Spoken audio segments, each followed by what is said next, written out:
Good evening. I hope you're keeping really well. This is Rich here, and welcome to the NLP Masterclass part 1 tonight. So as part of the series of 28 days to hypnosis success, the very reason that I am going to cover NLP at this point, the reason that I've thrown it in for you at this point, NLP, Neuro-Linguistic Programming, is not to show how brilliant I am at NLP, not because I think it is necessarily the most interesting subject in the world, and not even because you necessarily need to know that to run a thriving coaching or hypnosis practice.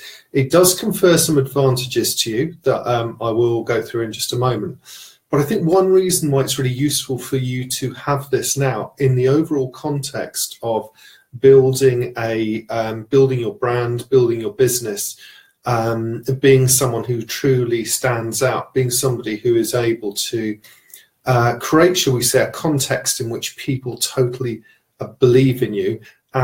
So that, for instance, if you are seeing therapy clients, coaching clients, hypnosis clients, when people come to see you, you really are a model. The belief inside you in your abilities and your confidence is so strong that they simply cannot do anything other than change, because your confidence is so powerful, your gravitas, the way that you convey yourself is so powerful, it's so confident that gets transmuted to them, that they totally believe in you. And I think it's really useful when you're part of, particularly if you're doing hypnosis and coaching, to feel like you know something about NLP, only for the very reason that you will often see people who claim to be master trainers and master practitioners and they seem very, very important and very, very serious, like they have some specialized knowledge. There are some very useful techniques in NLP. They're useful when they're used within a kind of a hypnotic framework, or at least a framework where you understand how to communicate with the unconscious mind.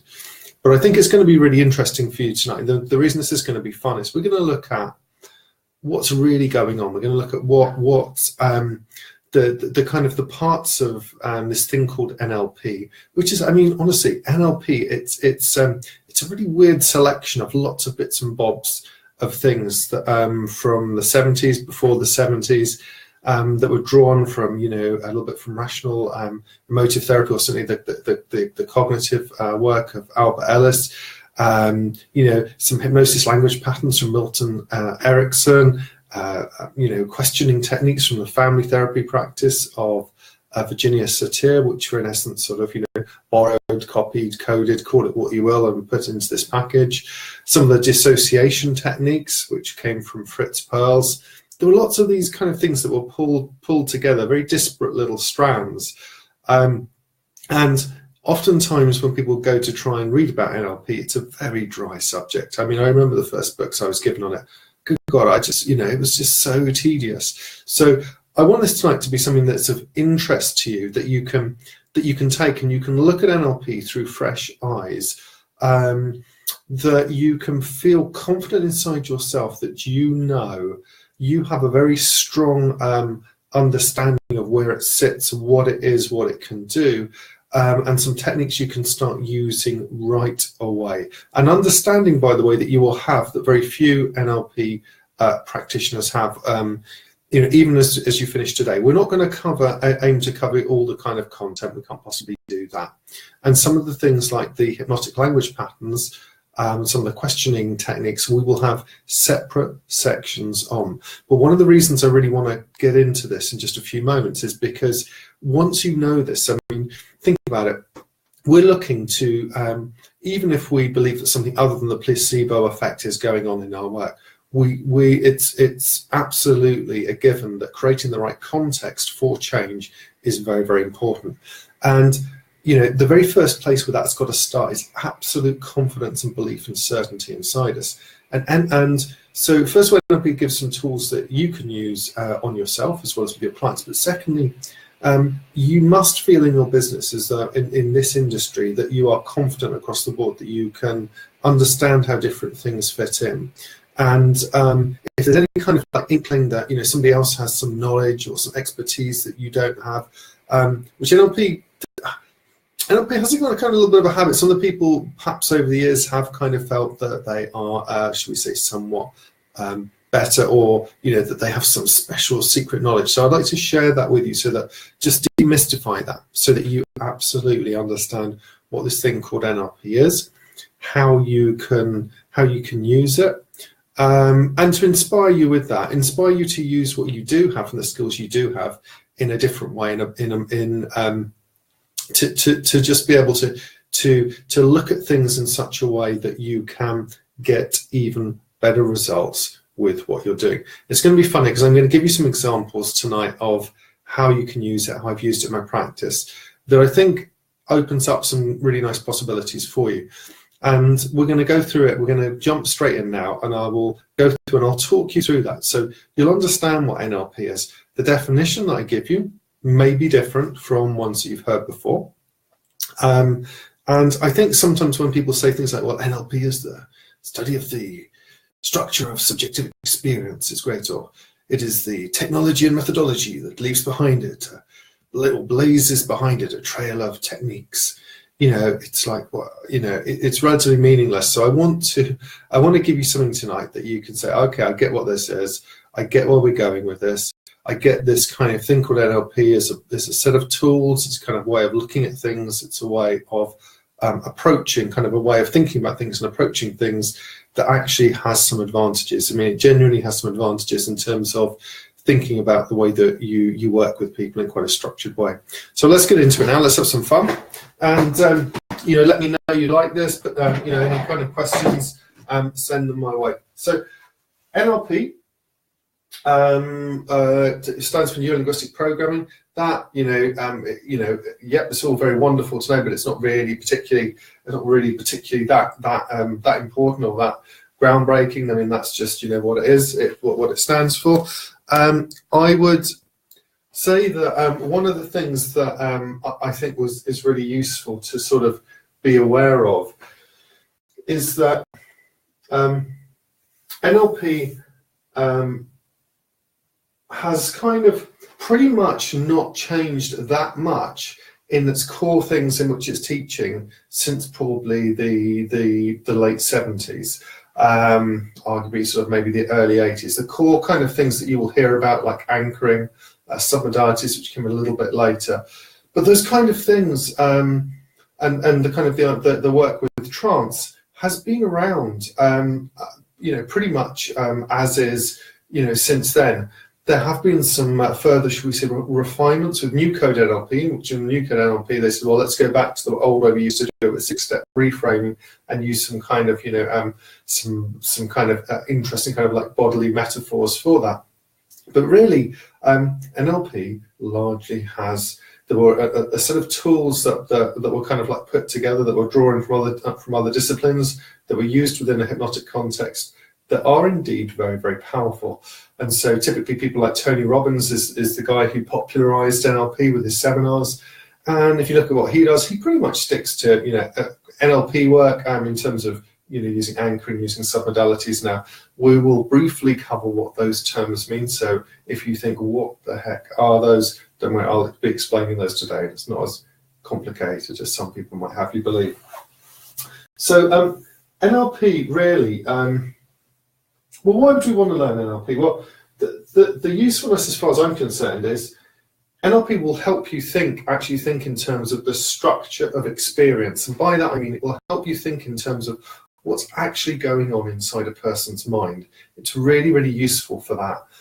It helps you think about the kind of things that are going on inside their mind, and allow you to impact that, allow you to change that. And we'll see why that's so important in a minute when we see about the NLP model of reality.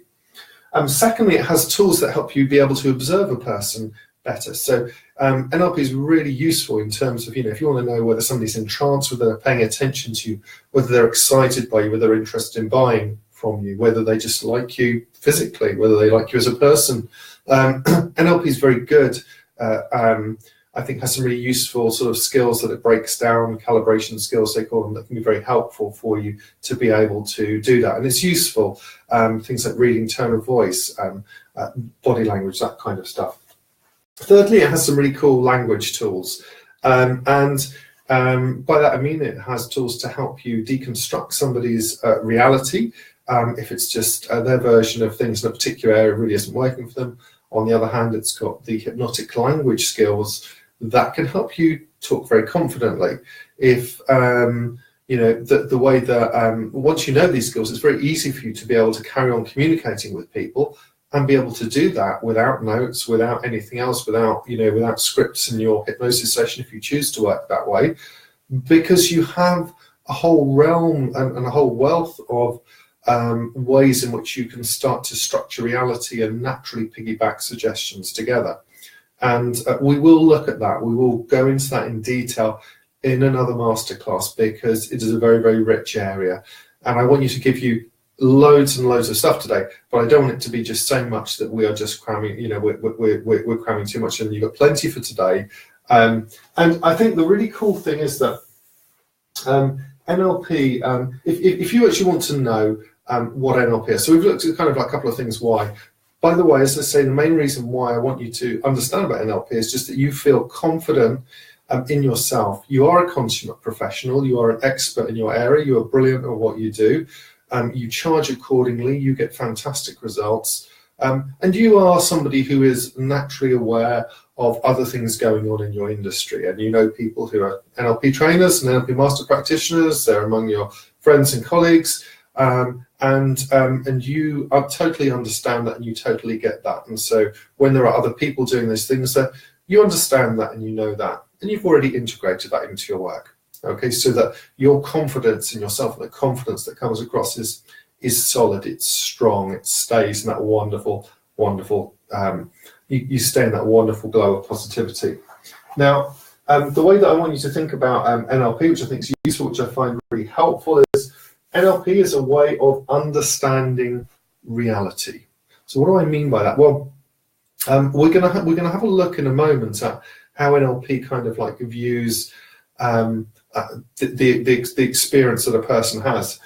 But the NLP version of reality comes from something very close to something called structuralism. And if I give you like the three kind of big picture models of how philosophers, should we say, or psychologists think that we look at the world, it'll make more sense. So the most kind of extreme version stems from Bishop Berkeley, so from going back to the sort of 18th century, which is something called idealism, which is basically that nothing exists. It's entirely 100% generated by the mind. So if you watch films like The Matrix, that's kind of sort of like what one of the sort of philosophical things that they're looking at. So secondly, we've got materialism. Now, materialism is what most people, the everyday person, if you're the person in the street, kind of thinks, that things just happen, and whatever they experience of life just is total facts, just is reality, pretty much unquestioned. And so there's just an external outside, and it's a completely objective reality. But with structuralism, what we're saying is that there is something, it's in between, and we'll look at this in a minute. In essence, things are processed by the mind. There is an external reality, but it's processed by the mind in a very particular way. It's then churned out like a sort of projection, and having deleted, having distorted, having generalized much of the information that's coming in fact, all the information, and we'll see why. Secondly, I think a really useful way to think about NLP is conversational hypnosis. We can make lots of distinctions about that and say, well, conversational hypnosis is a little bit more covert, and NLP, when you're doing certainly some of the patterns, some of the if you're doing, say, swish patterns or certain other things in it, it would be more, it certainly would be a little bit more overt. But many of the language patterns in there, many of the other things that are there, and the things to do with body language and so forth, speak very much to doing things conversationally, which is what's been very popular in sales and therapy and those kind of things. So I think if you think of NLP as a way of looking at, of a kind of like an applied method of looking at the world and understanding reality, if you think of it as conversational hypnosis, and also sometimes people like to think about this in terms of this thing modeling, that it's that because we're breaking down the structure of experience, if I can think the way that you think in an area where you're doing really well, if I can use my body in the same way, if I can generate the same habits, if I can make similar pictures inside my mind, if I can feel some of that kind of energy at the same time, and if I do things in a similar sequence to you, then the NLP kind of view is that I can start to, in essence, learn those skills. I can start to absorb them. I can start to absorb them quicker. And I think there may be some truth to that, certainly when you do things like deep trance identification. But for today, what we're going to be looking at is let's start at the beginning here. Let's look at this thing, the way that NLP views what's actually happening, views reality. So in essence here, what's happening is, up here we've got an event. So anything that's happening in the sort of outside world, okay? So whatever we mean by that, but just there's something goes on in the world. Somebody sees it, hears it, smells it, tastes it. Sometimes NLP will talk about VACOG or VACOG and AD. That stands for visual, auditory, kinesthetic, olfactory, gustatory, and auditory digital, which means you can see things, visual, auditory, you can hear things, kinesthetic, you can feel things both internally and externally. Olfactory, you can smell, gustatory, you can taste, auditory, digital, self-talk, talking to yourself. But something will happen on the outside, and so you may see something, hear it, whatever, an event, anything in the external world. And then that gets filtered by the mind. And in that filtering process, three things will be happening. In fact, many things will be happening, but there are three big picture things. One, we will tend to just delete lots of information. If you believe that, oh, I don't know, there's no opportunities in a certain area, then what happens is, even if there are opportunities out there, because you have a very strong belief that your mind will tend to delete it. Converse, and that can work positively as well. You know, if you believe that there's loads of opportunities there, and there's just complete abundance, then when people are saying, oh, there's nothing here, or there's no opportunities, or there's no jobs, you will just delete that from your mind. So it's the deletion mechanism inside the mind is very good. It's important for keeping us sane. But what will happen is it will tend to keep our own internal model of reality quite consistent. The second thing that happens is we will distort things. We will use our imagination to envisage certain things. And the third thing is we'll make generalizations. There are lots of ways in which the filtering process goes on inside the mind. Sometimes people talk about values and metaprograms and language and time and all these kinds of things and decisions. But for now, the most important thing to understand is that it's not like we just experience, the NLP model, you're not just experiencing the outside reality objectively ever. It always goes through these filters of the mind, and then you will kind of project that on the outside. So the external event is filtered through your mind, it's projected on the outside. So you project your interpretation of what is going on. Now, this is really interesting because you can immediately start to think, well, okay, that would explain why people just see things and experience things so differently. So in the NLP model, and the way that I like to think about it is what you observe is only your experience of an event. So what you observe and what you perceive and what you remember, what you experience, what you observe is only your experience of an event, not the actual event. Now, this is it's kind of quite mind-blowing, if you really sit with that and think about it, because what it means is that you never experience reality directly. You only experience your version of it through the filters of your mind. Now, that might sound a bit freaky, it might sound a bit controversial, it might sound a bit challenging. However, if you think about it, when you're working with people, this is an absolute dream. And actually, it's a wonderful thing for you in your life, because if there is something that you want to change, you'll need to change it inside you first.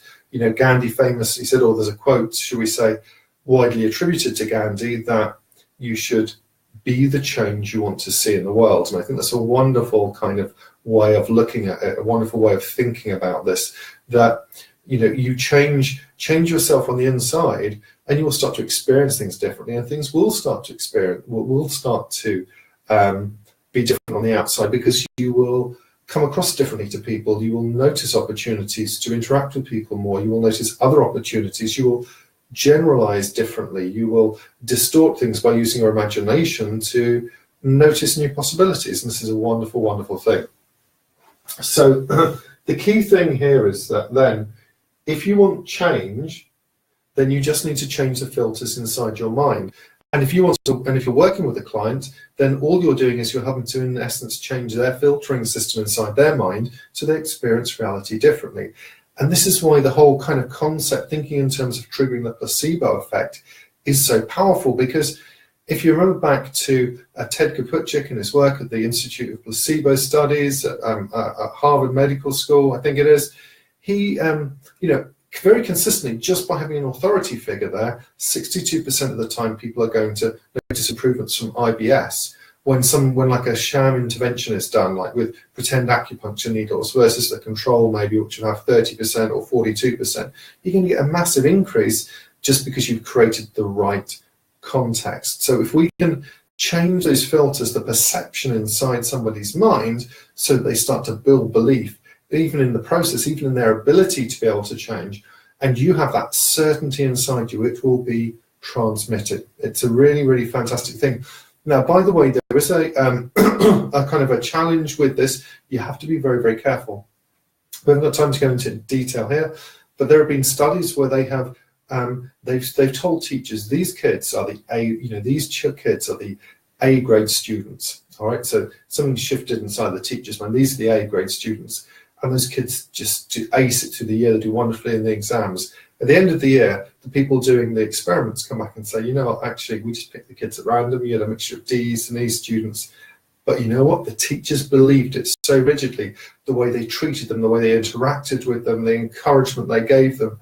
If they were doing something well, they said, you know what, you are doing fantastically. This is, and this has been done in so many ways. There was a famous study done with Israeli army soldiers and commanders. In fact, commanders with years and years of experience. They were all like, I can't remember how many, let's say there were 30, 40, 50 of these people, and they came in for this 10-week camp. Now, they were all equally brilliant. These were like the best of the best. But the people who were observing them, within the camp, they were told that they were of like different calibers, that they were sort of like an A grade, a B grade and a C grade. Now there were psychologists who were running these studies who were overseeing it, and there was one other person inside the camp who was in on it, but otherwise basically nobody knew this was going on. The challenge was, of course, that they go through this whole thing, and right at the end, the scores that are given to the people who were told that they were the better commanders. Even though they went through this 10 like refresher course of like advanced training and military skills and strategy, was that the A people were rated much higher, the B people were rated a bit lower, and the C people were rated down here. They then went back and they told the people who were reviewing that particular, the reviewers, they told them afterwards, the psychologists came out and they said, look, we've just been running this study, it's just an experiment. And you know what? They refused to believe the psychologists. That switch had been made inside their mind. They now had a new version of reality, which was unquestioned, and they just could not accept. They couldn't accept them being part of an experiment. So you've got to be careful when we're doing this. That's why we need to build this certainty inside us. We need to trigger the placebo response inside us in a measured way. That we are good people, we're kind people. We've got to learn. We've got to stay open. And that we believe in other people, that we know we can do this and we know we can change them, and to approach that in the right way.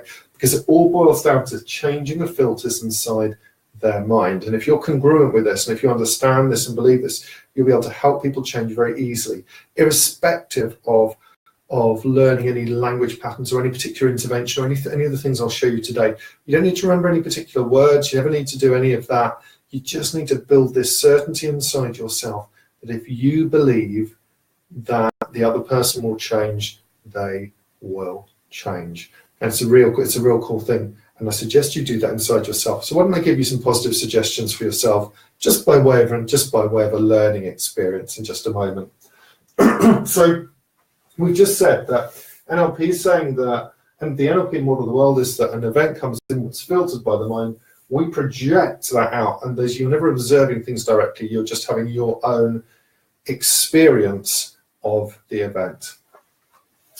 And the key thing is this feels real to the person. So when somebody comes to see you, you're not probably going to be explaining to them, this is just for your understanding of how you're going to work with them, because to anyone else who you're interacting with or who's a client, this feels real. That's their beliefs, that's their perception. They just feel it's completely real.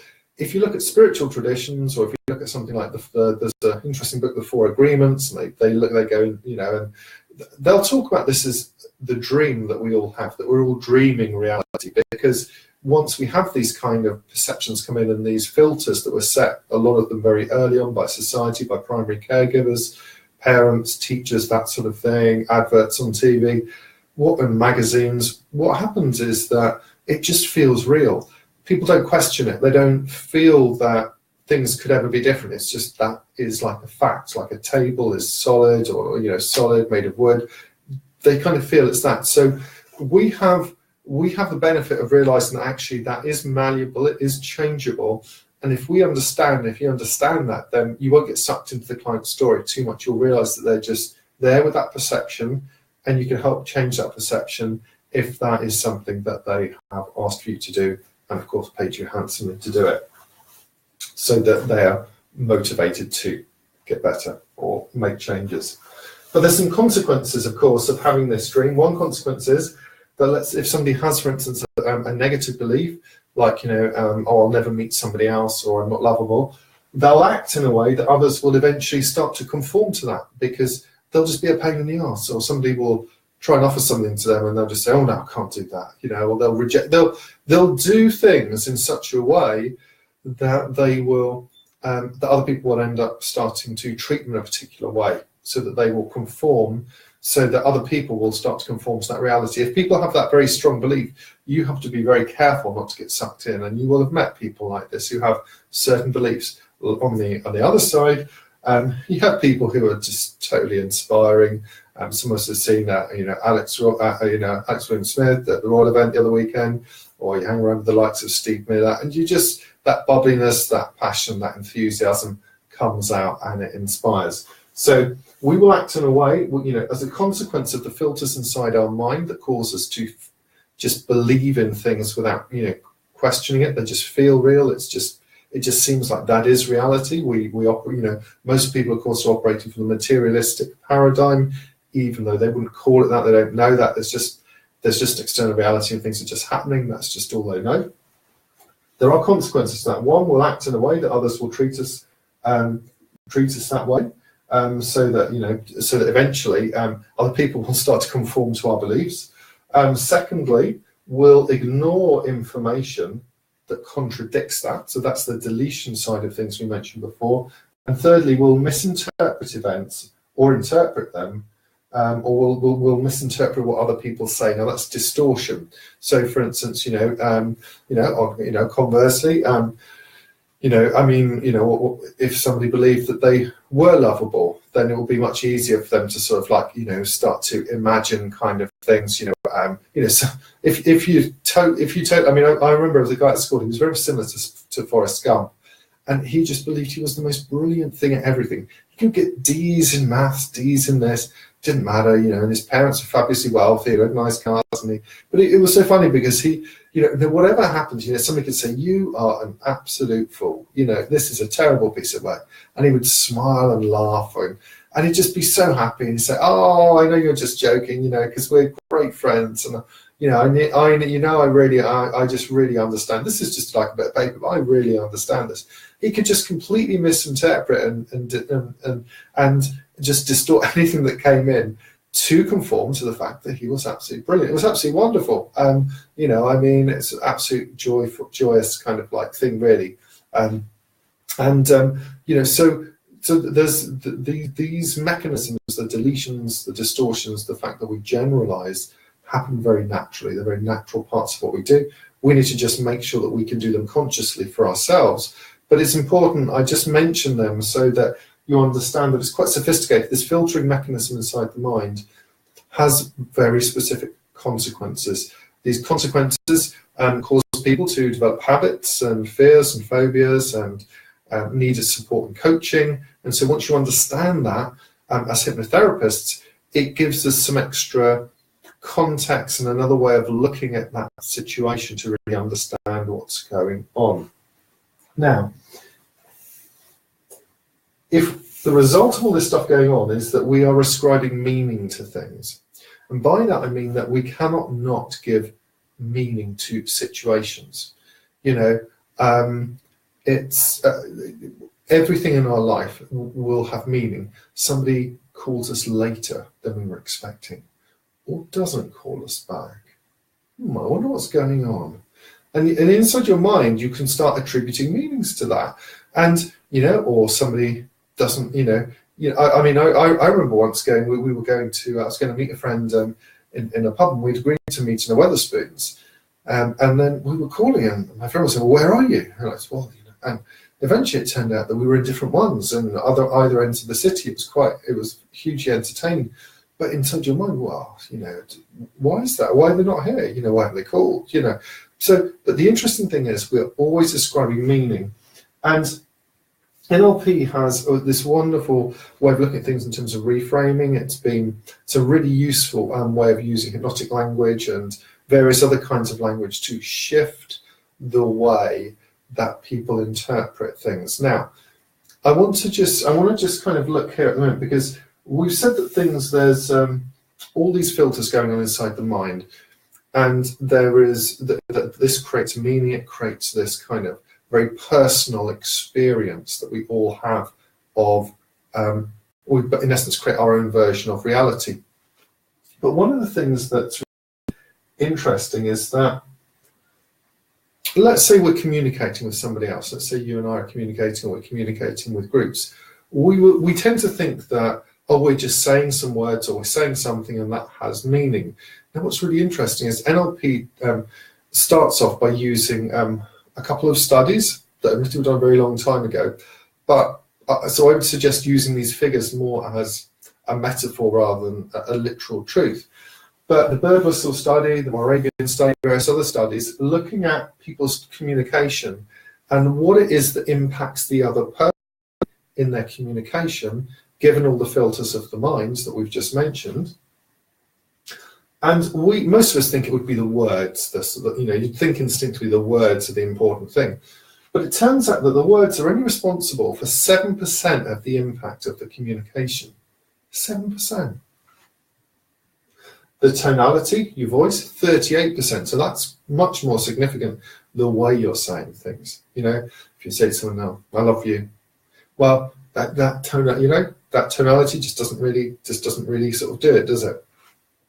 And 55% is the body language. It's the physiology. It's the way you're using your body. It is the way that you are using movement. It's the way you're using posture. It is the way, eye movements, all these kind of things, breathing. So the majority there, 93%, is your physiology, your body, the way you're using that. And it is your tonality, the way you're using your voice, the resonance, the lilt, the speed at which you speak, the pauses that you use in your language. And only 7% of the words. Now, I want to give you an example of this. It's not the perfect example now, but since the examples I've seen people use before are kind of, I'm going to the cinema on Friday. I think we're hypnotists, so let's pick a positive suggestion that we can use. So you're in the process of growing a thriving business. Now, the reason I like that one is you are in the process of growing a thriving business. I mean, you are in a process of growing a thriving business. You're in a process of growing a thriving business. You're in the process of growing a thriving business. I mean, you are in the process of growing a thriving business. You're in the process of growing a thriving business. And you're in the process of growing a thriving business. Now, do you see just the impact it has if there's different stress and intonation on those words? But that's not all. That's not the only permutations, because I could be saying to you, you're in the process of growing a thriving business. Now, can you see the body language there? We had some pauses there. We had a little pause and we had a little bit of intonation. I moved forward towards the end there. It has a completely different impact. How about this? You are in the process of growing a thriving business. Can you see the impact of that? Now, we've got the same words, but now I've emphasized the you, and this is mega. When we get on to looking at hypnotic language, particularly when we get on to the power of questions, you're going to see that you literally can trigger different parts of the personality, different parts of the person's mind, different motivations and so forth by using this intonation. And this is not meant to teach you all those different elements of that now, but this is just so that you understand at a very deep level that when we communicate, everything is filtered through the mind. And when we talk about the events on the outside, a typical event, so to speak, would be communication. The way we speak, the way we talk, the way we gesture to each other. And it turns out that it is that makes the difference, that is going to trigger different associations inside the filters inside a person's mind.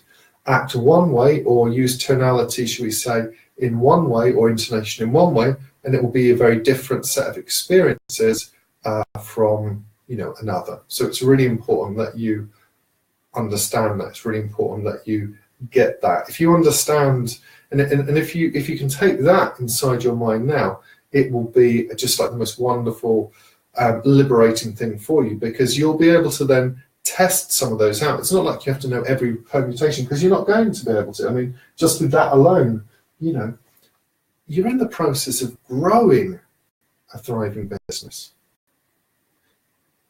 You are in the process of growing a thriving business.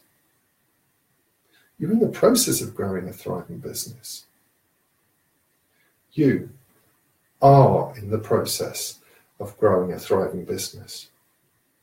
Do you see the difference there? Just a small amount of change, a small amount of transformation, a small amount of pausing, a small amount of intonation differently will just have this massive, massive difference for you in terms of the experience that you have and the experience, the way that that you can convey a message.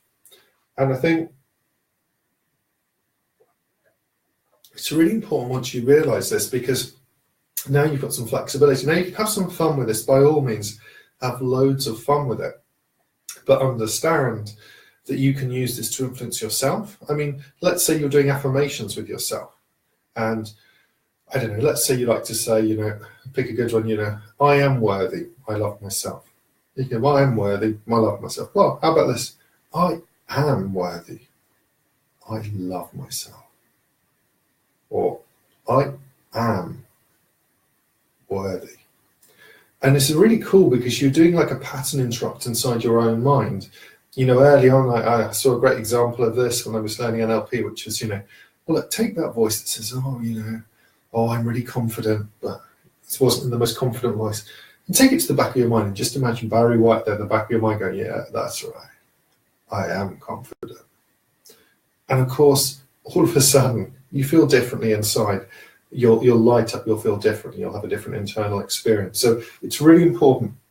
And I wanted to stress that because once you understand that, already what you have now in understanding that what NLP is, it's a way of looking at reality, understanding that things are filtered, and understanding the most important parts about communication, then you're in a fantastic, fantastic place. So I want to just tell you a couple of little sort of small sort of technical bits of NLP, and then I'll show you how you could use that in a coaching practice, a hypnotherapy practice. So if I'm going to use coaching hypnotherapy, pretty much to mean the same thing, in the sense that if you're a hypnotherapist, you can offer coaching. And if you offer coaching, you can do it, with hypnosis and NLP. It really doesn't matter. And I'll show you, how you can do individual sessions or a group session, or a group of sessions rather, using a simple kind of NLP-based approach to that in just a moment. But let me give you a little example, because I think NLP is quite famous for anchoring, the submodalities, and language. And I think these are three things that's just useful for you to be aware of. Submodalities simply just mean if the modalities are, for instance, visual, auditory, kinesthetic, olfactory, gustatory, and auditory digital, which we mentioned previously. Auditory digital is self-talk, olfactory, smell, gustatory, taste, visual is what you're seeing, auditory is what you're hearing, the kinesthetic can refer internally or externally, and there are various distinctions people like to make. The submodalities are the smaller distinctions. So for instance, let's if you imagine somebody who you like, just somebody you like or somebody you love, it doesn't matter, just somebody pops to mind, a loved one, a kid, a friend, somebody makes you smile, and you imagine them now in front of you. Now, first things, let's do it this way. Bring them towards you, make them brighter. As you imagine them now, imagine them brighter and closer to you. So turn the brightness up. Have some movement to that, as though they're smiling and moving, doing something that greatly amuses you. And now add a little bit of sound to it. Hear their voices. That's right. And just move that a little bit closer. Perhaps maybe try moving it a little bit to the side. Just add a little bit of colour into the background as well. And notice what tends to happen. That experience can become quite richer inside you much, much quicker. So just allow that to disappear from your mind for a moment. And I want you to just imagine there's a TV in front of you. On that TV, you can see somebody you don't particularly care for. It could be a particular politician. Let's go, there's plenty of those there. So we'll pick something pretty neutral and pop them there. Now, it's fine. You don't have to do anything. But just if you imagine that person there, now imagine them, starting to get further and further away, smaller and smaller, a little bit darker, quieter, turning down the volume. In fact, just allow it even maybe just to disappear behind you, so it's there and there's just a blank canvas in front of you. And notice how you feel differently inside. That, ladies and gentlemen, is submodalities. You are simply, think about like having a TV with a remote control with the sounds and the volume there, and you can change it up and down, and you can change these channels. So when we talk about the NLP meta pattern of all patterns in just a moment, it's going to be very exciting, because you're going to see how easy it is to change these things. I mean, simply by using a process called dissociation, where somebody is there experiencing a problem and you get them to step back as though they can see themselves on a TV screen. Or if you would just imagine, the easiest way to think about dissociation is seeing yourself in the mirror. You're having a dissociated experience of yourself. It will tend to lessen the emotional experience of that very, very quickly, and it will allow the person to observe that from a sort of more neutral, dissociated position, so that they can learn from that experience and learn what they need to learn to forgive and let go and integrate learnings and be free of that old emotion. So it's very powerful. Anchoring is conditioned responses. So people will talk about it in terms of Pavlov's, think about it in terms of Pavlov's dogs. It's the easiest way to conceptualize this. Classic Pavlov's dogs experiments, where they would feed the dogs, ring a bell, feed the dogs, ring a bell, feed the dogs, ring a bell. After a period of time, you ring the bell, the dogs begin to salivate. Okay, this happens very, very quickly. It doesn't need to take, classical conditioning, they would say things need to take a long time. Honestly, these responses can become triggered in very, very quickly. One-time learnings happen all the time. But so the idea of the anchoring is that if that bell is what's triggering the salivation dogs, we have these triggers inside us, and so we need to change those triggers, which are triggers inside our mind. We change the triggers inside our mind, and we will feel differently. We'll experience the world differently. And then we've got language, and in NLP, there's three different sort of like types of language that we talk about. There's the meta model. The meta model is a way of asking questions so that you can help to deconstruct a person's reality, and by that specifically the portion of their reality that says, I am stuck in this problem. So somebody might say, oh, I can never meet anybody to date. Oh, right, okay. Have you ever met, have you ever, and then you can challenge, you could challenge that by asking, what you've never met anybody who you would want to date, or you've never met anybody else who is single. You can you can challenge. It's a way in which you can challenge things, and there are ways you can do that elegantly, and there are ways you can do that bluntly that will just annoy people, and we'll talk about that on another session. But the meta model is about going very specific into things. So people might, if somebody says, well, there's no way I can exercise. I simply can't lose weight. You can't lose weight. There's absolutely nothing that you can. There's absolutely nothing that you can do. And they might say, well, there's just no time in the day. There's no time. That you literally have no time in the day. Now, that's that's not a technical should we say, a meta model challenge, but I want you to just have the understanding that it is there are lots of these specific things that you can do to be able to ask people questions in such a way that their model of reality starts to become not fixed like concrete, but it starts to sort of dissolve a little bit more. It becomes more malleable and more flexible. So if somebody says, for instance, or you hear this all the time, all the men are taken or all the women are taken. They're just, everyone's got a partner. So you can just, simple meta model challenges everyone. It can be as simple as that. But remember your timing, your rapport, your tone of voice is going to make a real big difference in that. Because if you somebody says, oh, all the good people are taken, and you were like, oh, that's not going to have a great effect. But somebody says, well, all the lovely fellows are taken. You can look at them, all of them. So you can, there are lots of ways in which you can do that, but you must bear in mind that the way you use your body and your tone of voice is much more important. You see, typically people get stuck on scripts, they get stuck in NLP, they get stuck in learning many, many therapies because they get hung up on the words, and the words are irrelevant. I promise you, you can, all the top people you can speak to, the specific words and the sequences of the words are not important. We have these as examples early on that you can use as something just like as training wheels to learn, but it is the principles behind them, and the principles will be reflected in your physiology and body language, your voice tone, your tonality, your lilt, your timbre, the cadence of your voice, all these different little subtleties, whether you have pauses. These kind of things will make difference. They will create richness. They will create meaning, because we are meaning-making machines. So that's the meta model. The meta model, it's called that. It just means it's like a model, like a list of different terms and ways to question. It was modeled from a famous family therapist called Virginia Satir. The second thing is the Milton model. The Milton model are the language patterns that were modeled from Milton Erickson.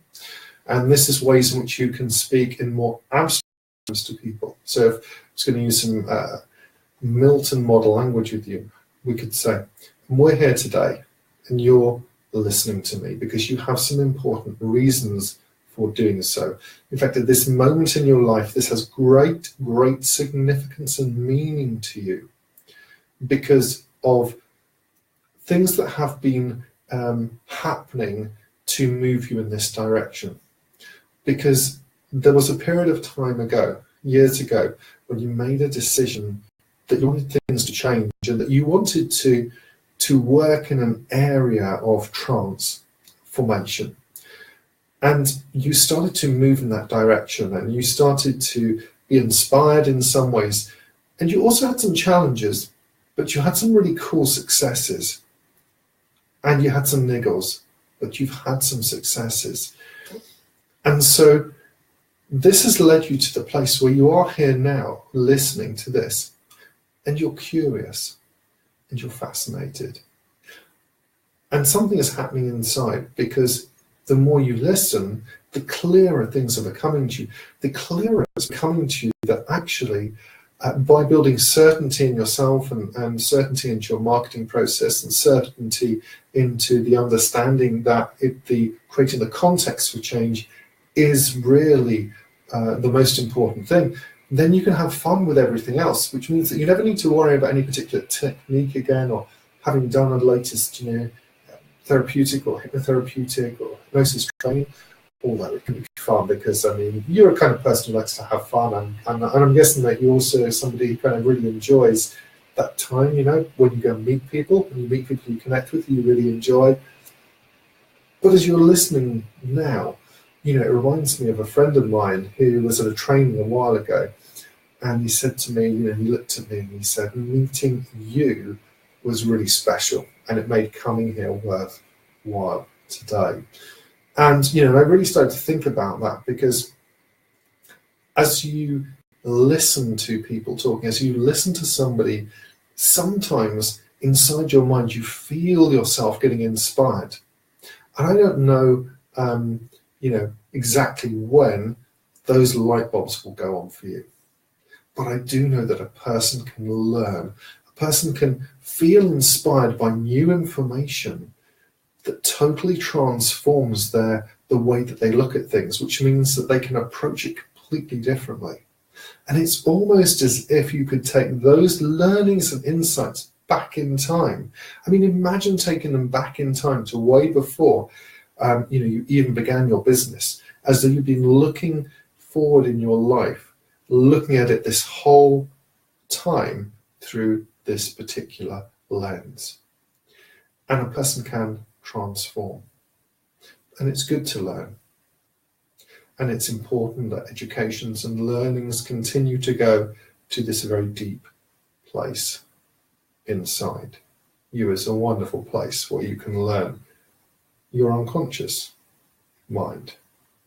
So let me stop there. So that just gives you a flavor of the power of the Milton model language, where we can talk in these abstract general terms to keep rapport going, to be able to inspire other people and to be able to connect with them and to be able to help them at the unconscious level be able to make their own meaning of it, their own empowering meaning, rather than trying to give something that's too specific for them, saying, it's very different. Say, for instance, like if you try to craft a suggestion that says, oh, you'll really enjoying learning NLP because, you really enjoy learning NLP now.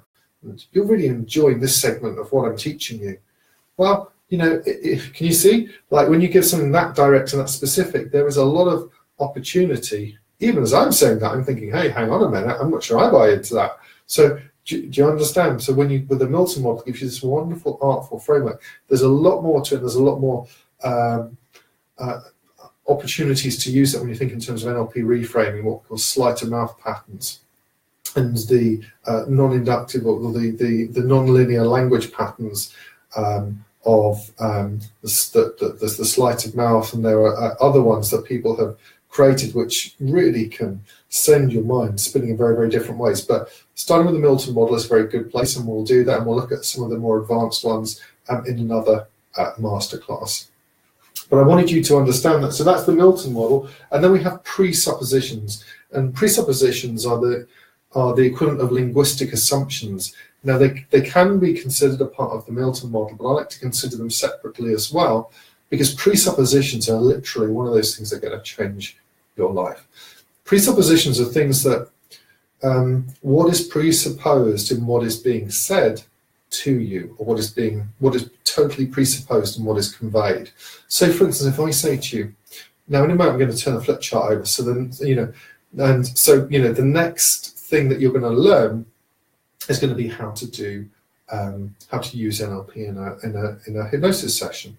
So that's the next thing you're going to learn. What's presupposed? I've presupposed that you've already learned some stuff about NLP. How about this? One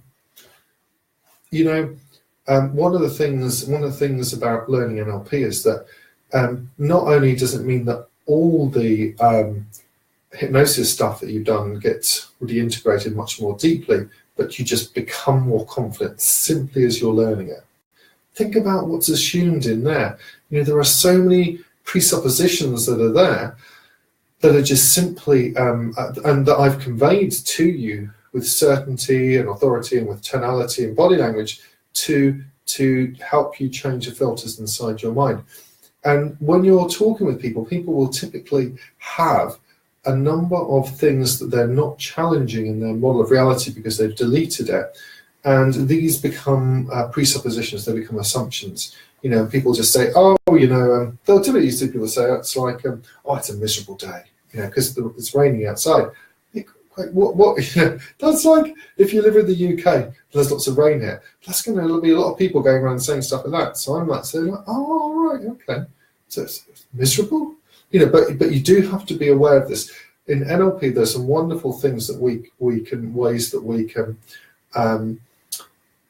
be able to understand the structure of another person's experience by noticing the presuppositions. And also when you're communicating with somebody hypnotically, you can help them transform. So let's say somebody phones up for a consultation, and of course we're always looking ahead. We're setting the context right from the get-go, from our marketing, from our consultation, the pre-session questionnaire to the convincers, so that they're transformed before they get to the session.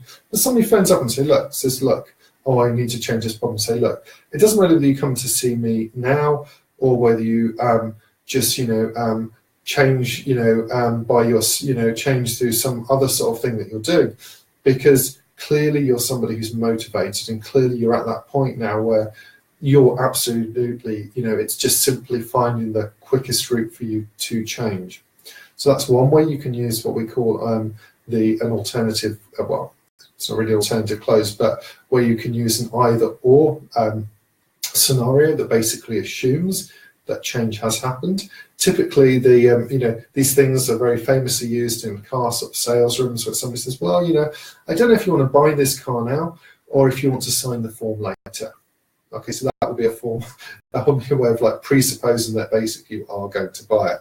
Now that's you don't need to use any of those kind of things when you're working with people, because honestly, there are we're looking to help them. I mean, maybe times when you need to help somebody make a decision, I don't know whether you're going to choose, I don't know whether you're going to go down the gym or whether you're going to do your plan for food for the week first. Which one would be easiest for you? Okay, you could use it like that, but there are loads of wonderful, elegant ways in which you can use this to understand what's going on inside somebody else's mind, so you can spot very quickly what the problem areas are, or you can use it to communicate more effectively with them. So presuppositions form a major part of hypnotic language. They also are part of the very finest NLP communicators, teachers, trainers in the world. People who use this stuff have mastered hypnotic language, linguistic presuppositions, and also arguably the meta model as well. Once you understand those, you will be really having, the quality of your interactions, the quality of your practice, the quality of everything in your life will improve. But it's important, of course, that you understand that those words that come from the presuppositions, the Milton model and the meta model, only have relevance to the degree you understand that when you communicate, 38% of it is the way that you're saying it, the tonality. 55% of it is the way you're using your body and your body language, your physiology and your breathing and gestures, and only 7% is the actual specific words itself. Okay, so when you go and you learn these, and we talk about the language aspects of NLP, it is pointless just starting with that or just trying to learn them on paper or just use them, because if you don't have the understanding that 93% of the effect of those comes from the way you're using your body and voice and the way that you use space around you, then you're not really going to be able to impact the filters inside another person's mind. And you're impacting each other's filters inside your mind and triggering certain things all the time anyway. So that's really cool. So before we go on, before we delve into the advanced stuff that's going to really help you, not just in your business and not even just in your personal life, but I would say just in terms of feeling freer inside to just really enjoy what you do that much more. We're going to turn the flip chart over. So good. So I want to just go through now and give you, we've done a little bit of theory, we've looked at some tools, we've looked at some of the key areas of NLP that you're going to want to be able to use, that are practical ones that you can use already. Even when you think of the submodalities now, so if you ever think of submodalities, you're going to understand, you're going to remember back to the TV screen. Somebody comes and says, oh, I've got a phobia of spiders. And you can say, oh, great, just imagine that spider up there. See yourself there. If you were taking a step back for a moment, and that was over there, you can see yourself on that TV screen. and that spider was getting smaller and smaller and darker, and disappearing, and and so what would that feel like for you? I mean, honestly, on occasion, that can be it to transform the filter inside somebody's mind that quickly. Why is that? Because they've got what NLP likes to call a visual kinesthetic synesthesia, which means that you see something and you feel it. So you have an overlapping of the representational system. So you see something and you feel it, and it happens instantly. That's the structure of a phobia or fear. So synesthesia means that they overlap, they happen simultaneously. You see it, you feel it, and what we're looking to do is to separate them. And NLP has these tools that you can use, like dissociating, seeing in the mirror, putting something at a distance. It has something called the fast phobia cure, which in essence is where you put it on the TV screen, you can run it backwards and forwards. The person will see themselves, they're the younger version of themselves in that situation, running through it and backwards very quickly, and that tends to reduce the fear. Now, here's what I want to do. I want to just give you a couple of really cool things that are going to really set you apart in terms of your understanding of NLP and your understanding of coaching, something that you can take away and you can use right away in your practice. The very first thing is understanding the meta pattern of all NLP patterns. My trainers, some of my original trainers, John Oberdorf and Julie Silverthorne, two lovely people, were meeting John Grinder, one of the co-founders of NLP. We were all attending some trainings together. John and Julie were running a training, one of the sets of trainings, and then it was followed by another set of trainings with John Grinder. And I was there for all of them. And John and Julie mentioned to me they went for breakfast with John Grinder and his partner, Carmen Bostic Sinclair. And as they're there, they said, look, John, we think that we've managed to break down all the NLP patterns, why they work, into 4 steps. We'd just like to run that by you and see what you think. And they said, well, number 1 is if a person, any NLP pattern, has to start with getting the person firmly associated to the problem, just for a few moments, but the person must feel it fully. They must feel that fear, anger, upset. They must be in that place where they can feel it, so that later on, when it's changed, they can just experience. They've got the reference point immediately then and there that it's experienced completely differently. Think about, I was looking at something Steve Miller put on his Facebook page today, which was, I think, saying that make sure that your website speaks to a person's pain. This is absolutely this is so true. This is the first point of it. Associate to the problem. They must experience that pain. Because this meta pattern of NLP patterns isn't just for NLP patterns, it's for all basically hypnotherapy patterns or hypnosis patterns or sales letters, pretty much anything. If you understand this, you're going to have you're going to have something that will really, it's just going to always be there, and it's always going to be part of your life, and it's going to help you just be more successful. So the first thing, so they're there and saying, to John and Julia, and they're talking to John Grinder, and they're saying, look, John, so the first thing is we think you should need to associate and feel the problem. The second thing is you need to dissociate, and that could be visual, imagining, stepping back, but the person needs to kind of take a step back from the problem. They need to then, they've felt the emotion, now there needs to be some distance there. And John's nodding, and the third thing is they say, well, look, now the person needs to associate to resources. When we talk about resources in NLP, we basically mean feeling states. We basically mean, it can be used more generally, but by and large, we're talking about those feeling excited, feeling positive, feeling whatever you need to feel, feeling safe. And not feeling them in a sort of, in some abstract kind of way, but actually really and truly feeling them recreate inside our bodies. So we can use tools like hypnotic revivification and anchoring to be able to help a person feel those feelings again and have immediate access to them. So as they're talking, so John and Julie are still talking to John, and they're saying, so the third thing is associate to those resources. John's still nodding, and they say the third thing is you need to take those resources, link them back to the original problem to squash the feeling, quash the feeling in it, and then generalize that to the future. And John looks at them and says, you nailed it. Okay, that, ladies and gentlemen, the meta pattern of NLP is absolutely just gold dust. So I want you to really understand that and use that. And I will go through that again when we're talking about the language patterns as well, when we go into that part of the next part of the NLP Masterclass, because I think it's going to be really significant for you.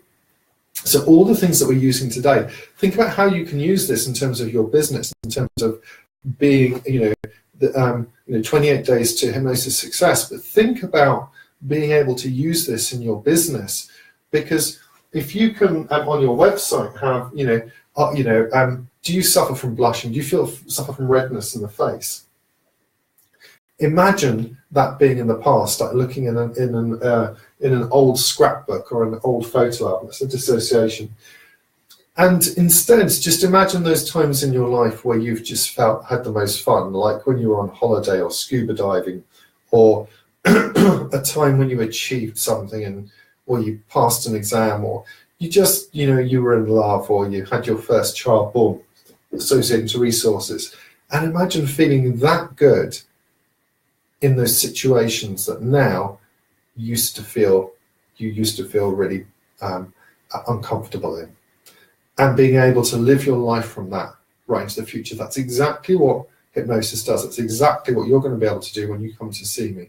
If you go, I think on my website, I'm sure I've used a something more elaborate sort of version of that, in terms of certainly the stop smoking page and the weight loss page on richardhaggerty.co.uk. I've structured them in that way, with some extra steps in, but in essence, it will start off with the pain, then there's a bit of a promise that things can be different. Then I go in, and the resources there, actually, I have some social proof where there's other people saying this changed me and transformed me, and the story actually of somebody else who went through and was transformed, and then how their life was completely better. And it goes through that. The copy is very, very clear there, so that you go through and you have that experience, you have that journey. So that's the meta pattern of NLP patterns. That's why they work. It's far more important you understand that. It's far more important you understand that, and the fact that body language, the way you use movement, the way you use space, is 55% of the communication. 38% of it is the tonality, the rhythm, the way you use your voice, and silence and pauses can be included in that. The speed at which you speak, whether you slow down. These are all hugely, hugely important. Far more important, as I say, than the words or any particular techniques that are out there. NLP likes to, as indeed good coaching does, as indeed good hypnosis will do, likes to think in terms of outcomes. And so I'm going to give you the PACER acronym here, because I think it's quite useful. When you're working with people, you always want to get clear outcomes. We're going to go through just a simple way in which you can structure a coaching session, like a 10-week or 12-week or 5-week session. But in essence, each time you see a client, you want them to have an outcome that's stated in the positive. So the classic thing is, don't think about a pink elephant, don't think about a pink elephant. What do? You think about a pink elephant. So what they needs to be stated in the positive. It's not, I don't want to be fat anymore, I want to be energized, I want to be happy, I want to be out here, I want to be going to the gym, I want to be doing this, or I want to be this particular weight, or whatever it is, it's stated in the positive. They will have difficulty with that at first, because in the filters in their mind, it feels like the way they are is reality, and they will naturally be saying what they don't want. And so your job is to move into what they do want. Okay? So you will be asking them to state what they do want specifically. And then achievement, the A part of PACER is achievement. You will be asking them these crucial questions. How will you know you've achieved this goal? And that reality strategy, how will you know you have achieved this goal, or what will you see, hear, and feel when you've achieved this goal, is absolutely crucial. This is another part of NLP that really is gold dust.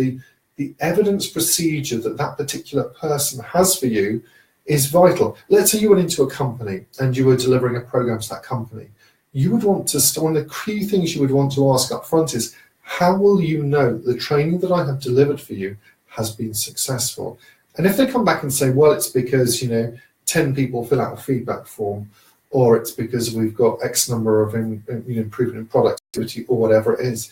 You need to get that. What will they see? What will they hear? What they feel? And then you will build that. You will build that up. You will make sure that there is a feedback form at the end, a post-training survey, and you will make sure that it's filled out. And you will make sure that you've structured things in such a way that it's filled out with glowing praises, and you will make sure that there's plenty of space and time in your training so that people will do that then and there, and you will make sure that they will go back to exactly the right people they need to at exactly the right time, and you will make sure that you follow up on that as well, because that is how you are successful. You must know how you must have a very clear representation inside your mind of what you will see, hear, feel, experience when you have achieved it, so that you know you are there, and it gives your mind a much clearer way of picturing and going towards that. Context means you must know where and when and with whom you want to have achieved your goal.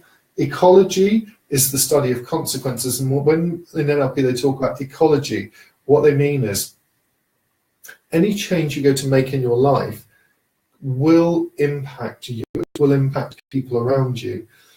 Sometimes for the better, but there can also be other challenges as well. And so you should give some thought up front to, if you're going to make a major life change, like quitting your job and starting a business, well, okay, that can be a good idea to have a new business. It can be a wonderful idea to work for yourself, of course it can. But have you thought through, have you got a business plan in place? Have you got your clients in place? Have you given some thought to the hours you're going to work and where you're going to work and the impact that's going to have on your family? Have you thought about how you're going to manage, periods of illness, or have you thought about all these things? Because there are consequences to making changes. If a person is going to want to, yes, I want to be confident in flying a plane. You say, oh, that's great. Have you had any lessons in flying a plane? Well, no. And so, well, now inside your mind, you're realizing, if you're thinking in terms of consequences, you're not going to have a person get confident flying a plane if they've never had a single lesson in their life, because that is just a recipe, quite frankly, for disaster. Ecology is the study of consequences, and it's just thinking that through. Oh, that's great. I know you're thinking about making these changes in terms of fitness and exercise. What's your general health like? What's your back like? You had any kind of skills? Okay, how are you going to make sure you get sleep? Just thinking that through, taking time to ask questions. This is good rapport building stuff as well. But you want to have that inside your mind so that any changes that are ecological, that still maintain the positive benefits of the present, will tend to be integrated more fully and last better. And then the R for PACE is resources. So what does a person need, both internally, what do they need to feel, think, experience inside themselves? What shifts do they need in terms of the filters of their mind to be successful? And what do they need on the outside? What mentors, what books, what strategies, what money, what time? What is it that they need to have apportioned in order for them to be successful? So let's just finish up here with a way that pretty much certainly for the majority, many years when I ran sessions, I would do this sort of segment at the end, but I've always run it.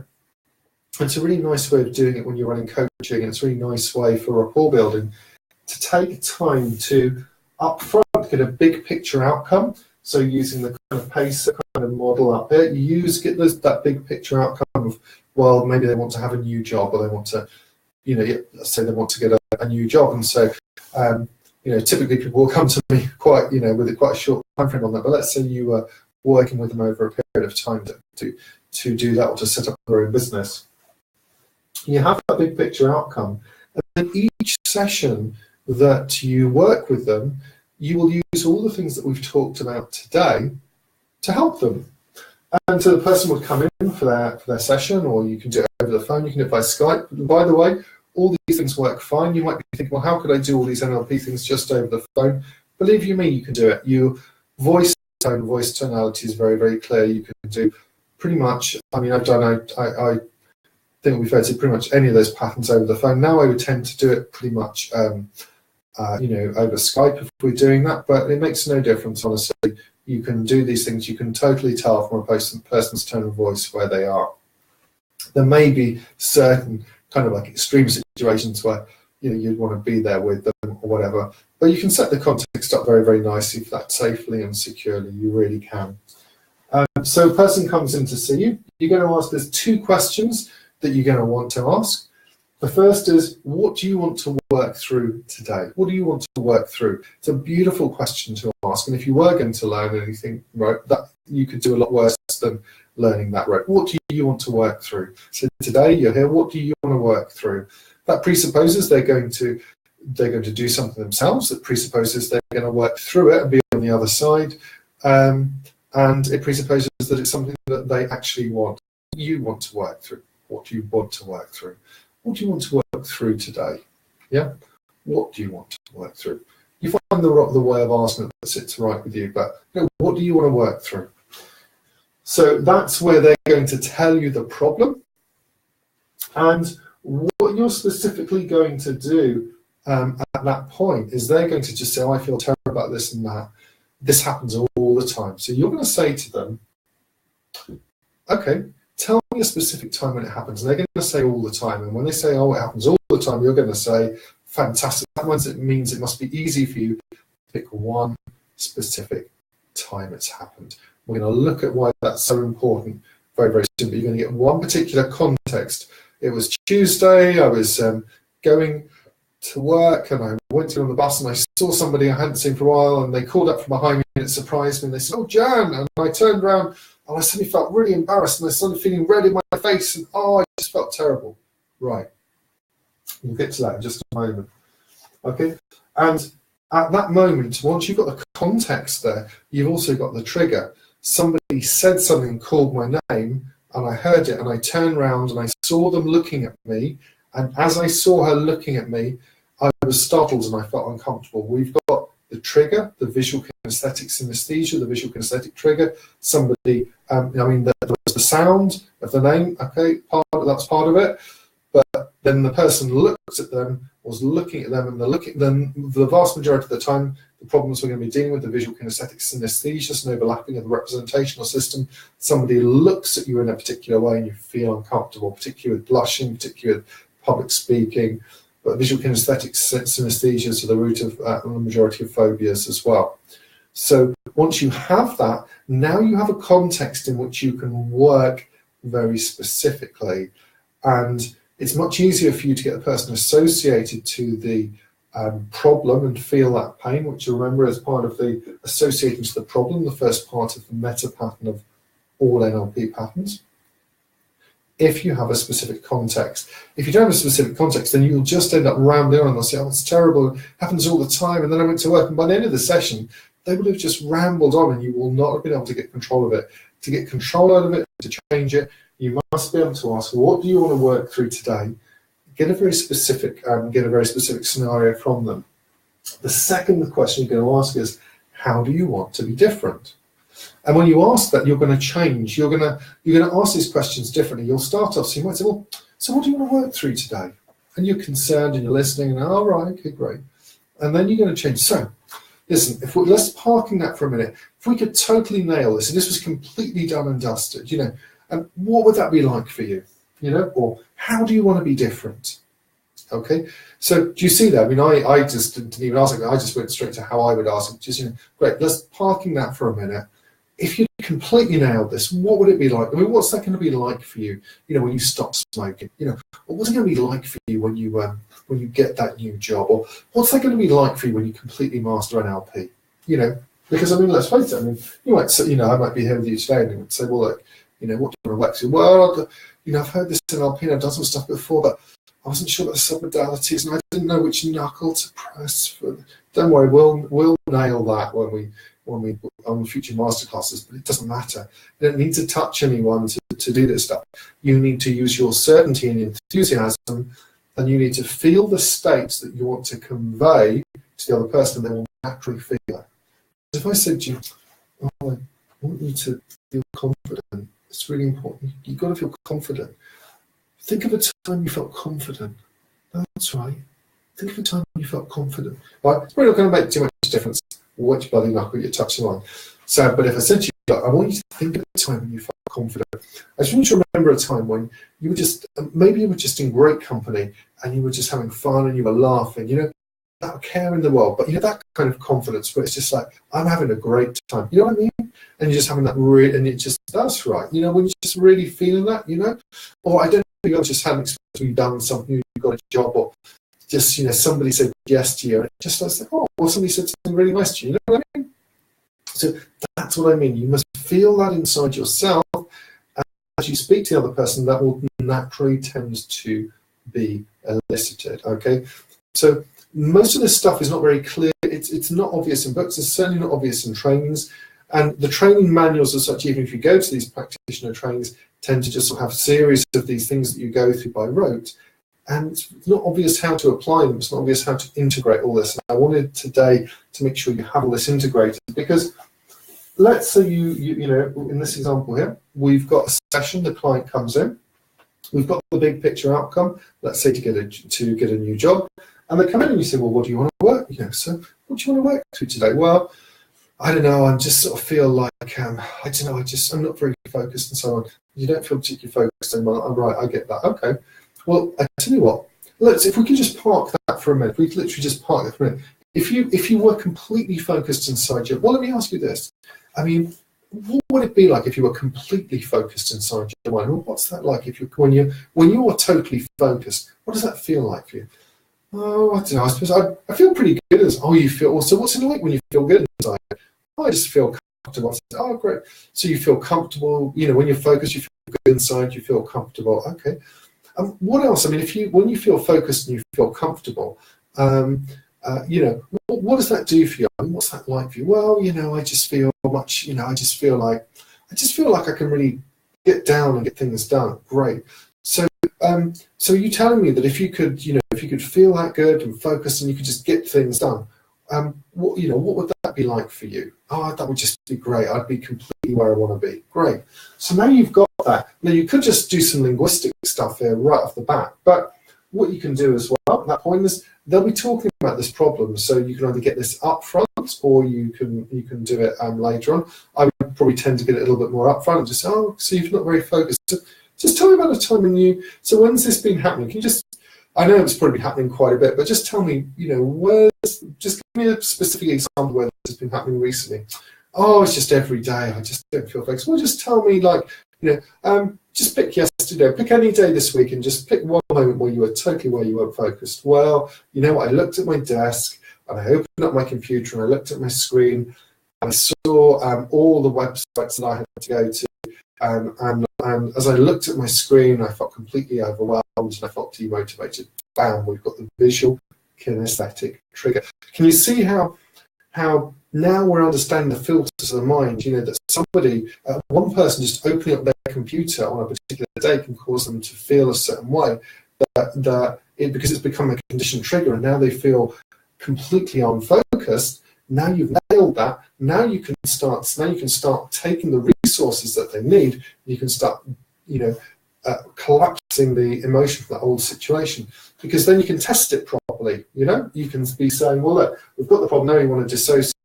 Look, if we just park that for a moment, when you're completely focused, I mean, if you're completely focused, you know, when you're absolutely getting things done, what's that like for you? Or you could just ask, so how do you want to be different? You know, how do you want to be different? Well, you know, I want to be able to sit down there and I want to feel excited. Oh, you want to feel excited.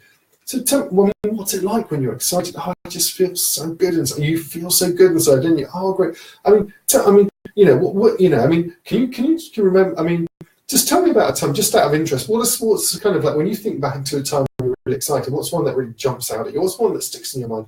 Oh, you know, I was going to a party with friends, and I just, you know, I knew that this woman that I wanted to go out with, and I just felt so good inside. Oh, right.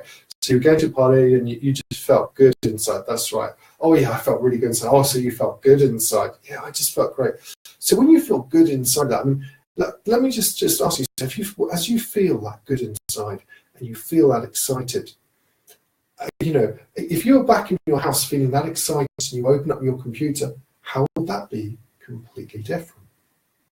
And then you wait. And now, can you see what's happened? We've taken the emotion, we've started off with a problem, We've dissociated, park that, put that to the back of your mind.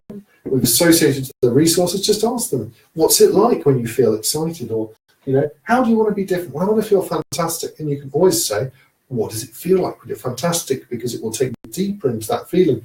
You're associating to resources, and then you can just link back to that single context that you said, that single situation, when you're feeling excited, when you're feeling motivated, when you feel fantastic inside, if you're back there opening up your computer, what's that like?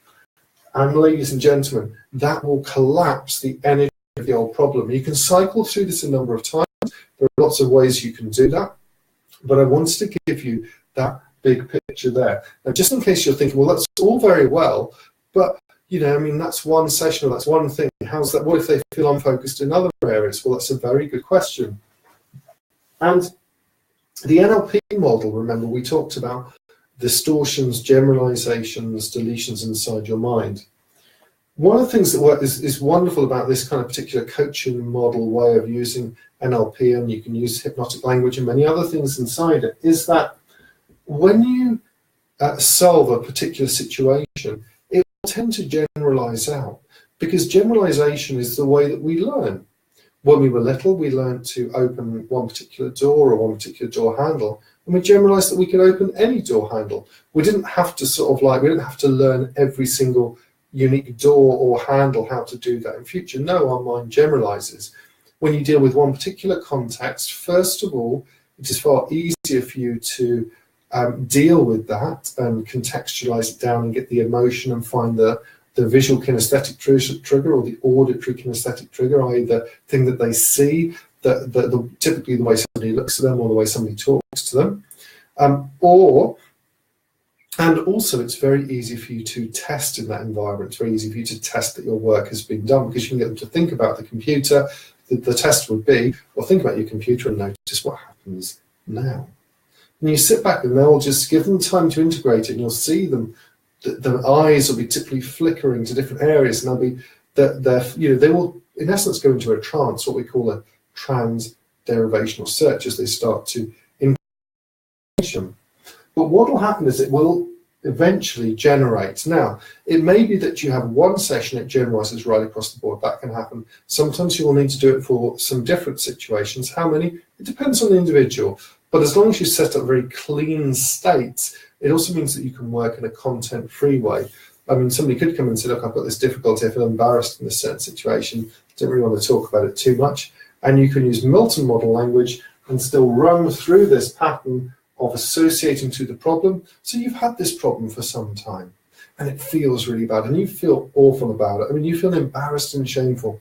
But as you park that to the back of your mind, and you truly take a step back from that, and you think about the times in your life where you have felt fantastic, you think about the times where people have said to you, thank you, you've made a real difference in my life. When you think about those times when you've helped somebody out and you've made a real difference, when you think about the things that you love in life and the things that you're fascinated and the things that you're passionate about, and you fully consider those now,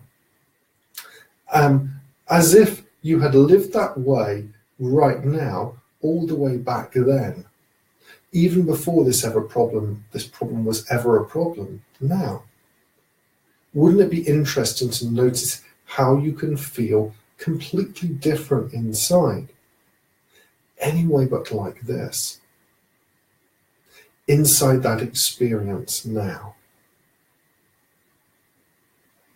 So do you see how we can use the same thing to work in a very content-free way, using the meta pattern of all NLP patterns? You associate to the problem, you must feel the pain. Secondly, you dissociate from it. Take a step back. Just imagine seeing yourself in a mirror, or park that to the back of your mind. 3, associate to the resources. So what do you like? Tell me about a time. I know it seems a bit strange, but I want you to think of a time when somebody made you laugh. Just something silly somebody did that just made you laugh, that made you smile, that made you just kind of giggle inside. You know what I mean? Something they did which was so silly, and isn't it interesting how sometimes those moments are the ones that really kind of have great meaning? That you just kind of it can be the smallest thing, the smallest comment over a tea or a coffee, and it just, and it just sticks with you. And a warm glow seems to spread out from you. So that's associating to resources. and you can do that conversationally. And then the fourth part is you take those resources back and link them back to the original situation and context and ask them, so as you think about that old problem now, how do you feel completely different? So as you think about that problem now, how do you feel different? Or as you think about that old problem now, try in vain to get back that old feeling and notice what happens instead. So we've covered a lot of ground today. I've deliberately left out the very specific patterns that people would go through in detail, although we will go into the language. I will teach the language differently, and I will, if it's okay with you, even though it doesn't exist, I'd like to use hypnosis and basically hypnotize you to be able to learn the hypnosis patterns, the meta model patterns, and also the presuppositions, so that you can use them to continue making deep positive changes in your life, to continue making more money, and to continue being fascinated by this subject to the degree that you realize that it's in the context of just realizing that we all work really in the field of placebo. We are creating positive perceptions in the world of ourselves and the gifts that we can help other people have, and we're helping take people in that direction. And to that degree, we don't need to take ourselves and this stuff too seriously. It's very important, it's fascinating, it's wonderful, but we can still be nice and wonderful, charming, open-minded people with that, and we can have fun with it, and we can use it to improve lives, not in a contrived way, but in a wonderful, positive, beneficial, enriching, life-changing, life-transforming way. And it's so important. We have the ability, if we feel this joy, love, peace inside us, then we can make a massive difference in the world. We can be the change we want to see in the world. And I want you to understand that, because I think that NLP often has a bad rap. I think it's often used in certain, has a reputation for being used in sales or for manipulation, or for just being very, not being something that has a lot of life in it. And of course, the life that comes to it is the life that comes through you, the person, through you who actually breathes that. But it has some really useful parts of it that can be very beneficial, that you can use everything else that you've learned from your experiences, but be able to just be much more strategic in the way that you go about things.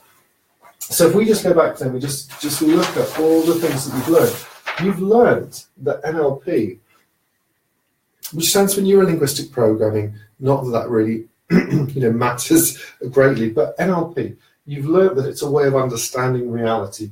It's a way of looking at reality. It's close to the structuralism way, or the structuralist way of looking at reality, which is that events happen, people communicate with each other. It's interpreted in the mind in a particular way, it's filtered, that we will have our unique experience of reality, because then we project out from our mind and have our interpretation of what that communication meant and what that experience meant.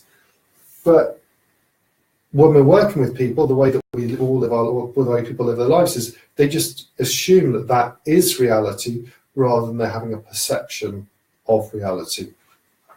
And so we're able to then help change that, because we know as NLP practitioners, we know as hypnotists, hypnotherapists and coaches, that by changing the filters inside the person's mind, therefore they will experience reality differently and have different quality of results.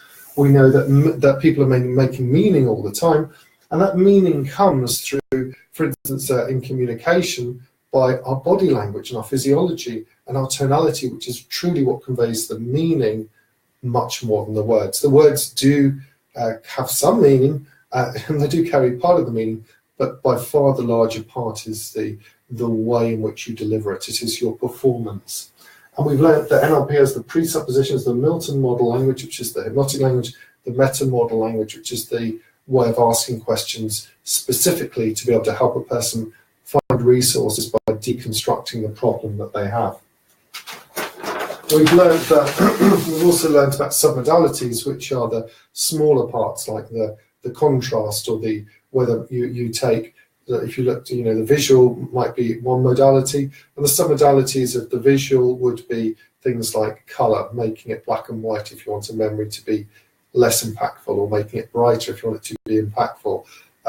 Visually dissociating would be another submodality, as somebody associated to the experience where they feel it fully, or are they dissociated, seeing themselves in a mirror, in which case they tend to have less emotion as a general rule of thumb.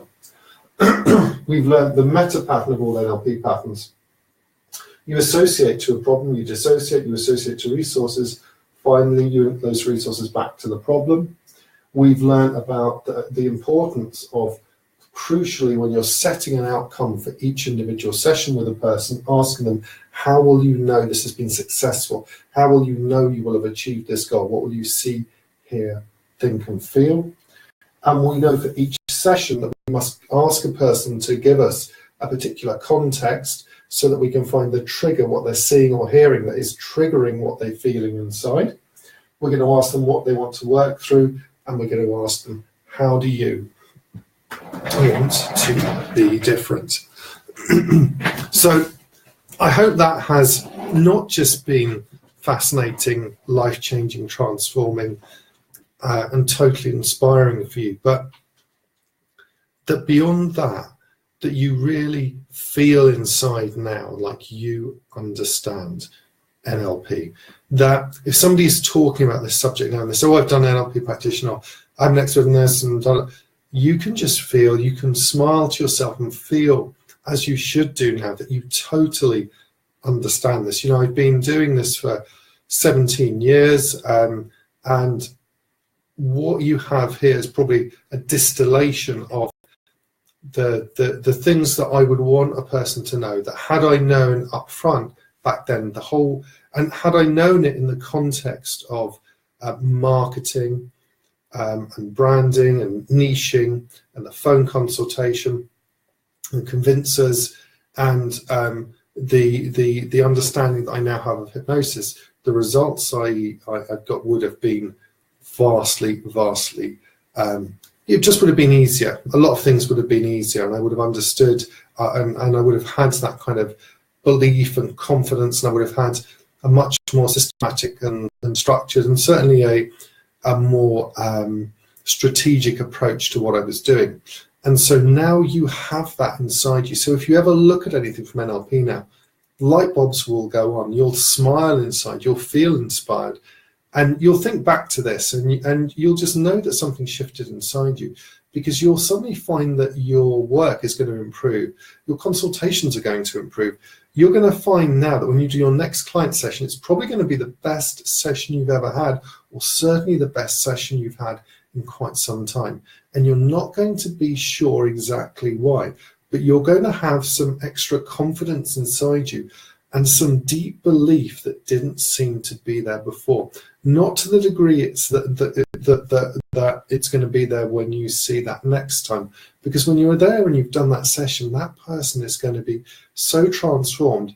You will have more energy than you expected, and you're just going to suddenly find that your business and the way that you go about things is improving in ways that you couldn't even have imagined. And that, ladies and gentlemen, is the power of suggestion. So please have a fantastic rest of the day, fantastic rest of the evening.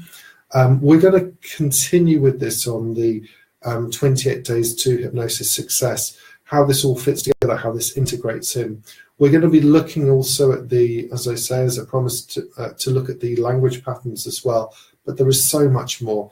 And this is, this is just an absolute joy to share with you. I wish I was there physically with you so that we could interact, and then we could go for a pint or whatever afterwards, or a glass of Prosecco, or, hey, a glass of soda water if that floats your boat. But, I'm very passionate about this, as you can tell, because it has massively helped me. It's massively helped me personally. It's helped my clients. It's helped me get wonderful results with them. Just as in the same way that when you're looking back after your next client session and you are just going to think, wow, I just cannot, where did that come from? Well, that came from you. And that's the beauty of this, now that your filters are naturally changing, naturally clearer, naturally more open, because it means that your life gets easier and you start to get more of the results that you wanted to have back then, in just ways that you couldn't even have imagined. So have a fantastic rest of the time. I'm Rich. Thank you very much for spending time with me today, and I will speak to you soon.